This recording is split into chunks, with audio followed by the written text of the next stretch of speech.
Hello dears, আবারও একটি স্টোরির ট্রান্সলেশন নিয়ে হাজির হলাম। আমি সুব্রত, তোমরা দেখছো ইংলিশ ন্যারেটিভ। আজকের যে স্টোরিটি স্টার্ট করব সেটি তেমালি রামান থেকে নেওয়া। ঠিক আছে, গল্পটির নাম হচ্ছে how the king met his favourite minister. কিভাবে রাজা তার প্রিয় মন্ত্রীর সাথে সাক্ষাৎ করলেন বা মন্ত্রীর সাথে দেখা করলেন। ঠিক আছে, তো গল্পটি একটি শর্ট স্টোরি, অত্যন্ত সহজ। এখান থেকে তোমরা অনেক গ্রামার এবং ভোকাবুলারি এবং নতুন নতুন ওয়ার্ড মিনিং জানতে পারবে। তো চলো ভিডিওটি স্টার্ট করি। The king was fond of hunting and would often go hunting even at a young age. The king মানে রাজা, was মানে ছিলেন, fond of এটা একটা ফ্রেজ, এর মানে হচ্ছে আসক্ত বা অনুরাগী। হান্টিং মানে শিকার। ঠিক আছে, তো হান্ট হচ্ছে একটা ভার্ব ফর্ম, তার সঙ্গে আইএনজি যোগ করে এই ভার্বটিকে নাউনে কনভার্ট করা হয়েছে। ঠিক আছে, তো যে কোনো ভার্বের সাথে আইএনজি যোগ করে সেই ভার্বটিকে নাউনে কনভার্ট করা হয়। The king was fond of hunting, রাজা শিকারের আসক্ত ছিলেন বা তিনি শিকার করা পছন্দ করতেন। And would often go hunting, এবং প্রায় শিকার করতে যেতেন। Even at a young age, এমনকি যুবক বয়সেও। ঠিক আছে, অফেন মানে হচ্ছে প্রায়। ঠিক আছে, আর এখানে উড ব্যবহার করা হয়েছে কারণ অতীতে কোনো কাজে অভ্যস্ত থাকলে অক্সিলারি ভার্ব হিসাবে উড ব্যবহার করা হয়। অ্যান্ড উড অফেন গো, এবং প্রায় যেতেন। হান্টিং মানে শিকার করতে। ঠিক আছে, জিরান্ডে ইউজ করা হয়েছে, এবং প্রায় শিকার করতে যেতেন। ইভেন মানে এমনকি, অ্যাট এ ইয়ং এজ এমনকি যুবক বয়সেও। ঠিক আছে, the king was fond of hunting, রাজা শিকারের অনুরাগী ছিলেন বা শিকার করা পছন্দ করতেন। And would often go hunting, এবং প্রায় শিকার করতে যেতেন। Even at a young age এমনকি যুবক বয়সেও। ঠিক আছে, one day he and some porters rode so fast that they left the rest of the group behind.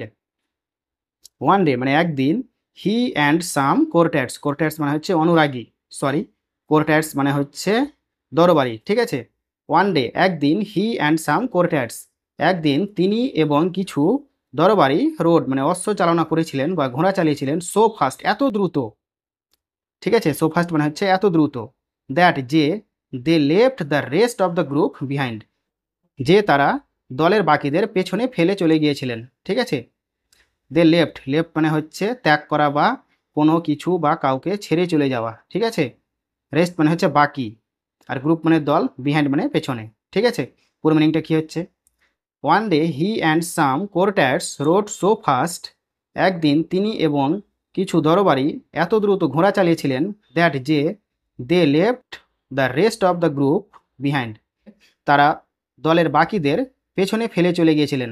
ঠিক আছে, তারা এত দ্রুত ঘোড়া চালিয়েছিলেন যে তারা দলের বাকিদের পেছনে ফেলে চলে গিয়েছিলেন। ঠিক আছে, they soon realised, they soon realised they were lost and did not know which way to go. They soon তারা শীঘ্রই, রিয়ালাইজড মানে বুঝতে পারলো, দে সুন রিয়ালাইজড তারা শীঘ্রই বুঝতে পারলো, দে ওয়ার লস্ট তারা হারিয়ে গেছে। ঠিক আছে, প্যাসিভ ইউজ করা হয়েছে, দে ওয়ার লস্ট তারা হারিয়ে গেছে, তারা শীঘ্রই বুঝতে পারলো যে তারা হারিয়ে গেছে। এখানে দেখো দ্যাট ব্যবহার করা হয়নি। ঠিক আছে, মানে দ্যাটটিকে উজ্জ্ব রাখা হয়েছে। দে সুন রিয়ালাইজ দ্যাট এরকম হওয়া উচিত ছিল, কিন্তু এখানে দ্যাট নেই। দে সুন রিয়ালাইজ তারা শীঘ্রই বুঝতে পারলো, দে ওয়ার লস্ট যে তারা হারিয়ে গেছে। অ্যান্ড ডিড নট নো এবং জানতো না, হুইচ ওয়ে টু গো কোন রাস্তাটি যাই। ঠিক আছে, হুইচ ওয়ে কোন রাস্তা, টু গো যাই। ঠিক আছে, তো তারা শীঘ্রই বুঝতে পারলো যে তারা হারিয়ে গেছে এবং এটা জানতো না যে কোন রাস্তাটি যাই। After riding for a while they came to a three way junction. After riding for a while মানে কিছুক্ষণ, রাইড করার পর বা কিছুক্ষণ অশ্ব চালানোর পর বা ঘোড়া চালানোর পর, they came to three way junction তারা একটি তিন মোহনীতে এলো। ঠিক আছে, থ্রি ওয়ে জাংশন মানে হচ্ছে তিন মোহনী বা তিন দিকের মোড়। তো কিছুক্ষণ ঘোড়া চালানোর পর তারা তিন দিকের মোড়ে এলেন বা একটি তিন মোহনীতে এলেন, যেখানে তিনটি রাস্তা একত্রে যুক্ত হয়েছে।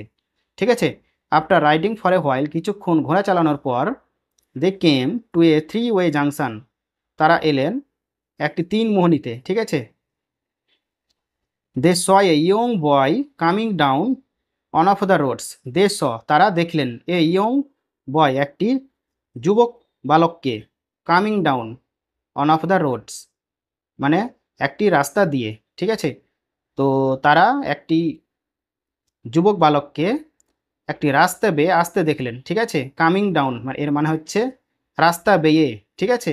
অন অফ দ্য রোডস মানে সেই তিনটি রাস্তার মধ্যে যে কোনো একটি রাস্তা দিয়ে, ঠিক আছে। They saw a young boy coming down one of the roads, তারা একটি যুবক বালককে একটি রাস্তা দিয়ে আসতে দেখলেন। The king stop the boy, the king মানে রাজা, স্টপ মানে থামিয়ে দিলেন, হিম তাকে, রাজা তাকে থামিয়ে দিলেন। Boy can you tell me which road goes to Agra, he asked, তিনি জিজ্ঞাসা করলেন। তিনি কি জিজ্ঞাসা করলেন ডাইরেক্ট স্পিচে? বয় বালক, ক্যান ইউ টেল মি, তুমি কি আমাকে বলতে পারো, হুইচ রোড মানে কোন রাস্তা, গোস টু আগ্রা মানে আগ্রা যাই। তো রাজা সে বালকটিকে জিজ্ঞাসা করলেন কি তুমি কি বলতে পারো কোন রাস্তাটি আগ্রা যায়? Your highness, everyone knows that roads can not move. Your highness এটা একটা ফ্রেজ, এর মানে হচ্ছে হে মহারাজ। এভরিওয়ান মানে প্রত্যেকে, নোস মানে জানে, তো প্রত্যেকে জানে দ্যাট যে রোডস ক্যান নট মুভ রাস্তা সরে না বা রাস্তা চলতে পারে না, ঠিক আছে। মুভ মানে সরা বা চলতে পারা। তো হে মহারাজ সবাই জানে যে রাস্তা চলতে পারে না। How will any of them go to Agra, how will any of them তারা কিভাবে আগ্রা যাবে, ঠিক আছে। How will any of them go to Agra, তারা আগ্রা কিভাবে যাবে। তো রাস্তা তো চলতে পারে না, কিন্তু সেই রাস্তা কি করে আগ্রা যাবে, ঠিক আছে। But if you go down that one you shall reach your destination, but কিন্তু if you go down that one কিন্তু তুমি যদি ওই রাস্তায় বেয়ে যাও, you shall reach your destination তাহলে তুমি তোমার গন্তব্যস্থলে পৌঁছে যাবে, ঠিক আছে। ডেস্টিনেশন মানে হচ্ছে গন্তব্যস্থল।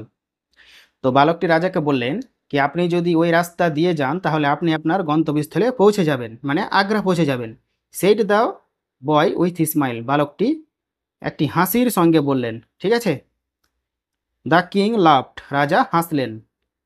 Yes you are right he said, এবং তিনি বললেন কি হ্যাঁ তুমি ঠিক বা তুমি ঠিক বলছো। হোয়াট ইজ ইউর নেম, তোমার নাম কি? আই অ্যাম তেনালি রহমান, আমি তেনালি রহমান, ঠিক আছে। তো তেনালি রহমান বলল কি আমি হয় তেনালি রমন।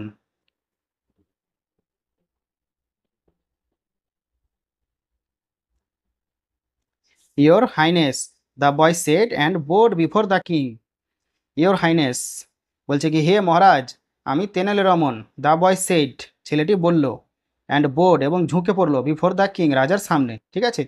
তো ছেলেটি রাজার সামনে ঝুঁকে বলল কি হে মহারাজ আমি তেনালি রমন, ঠিক আছে। বোর্ড মানে হচ্ছে ঝুঁকে পড়া।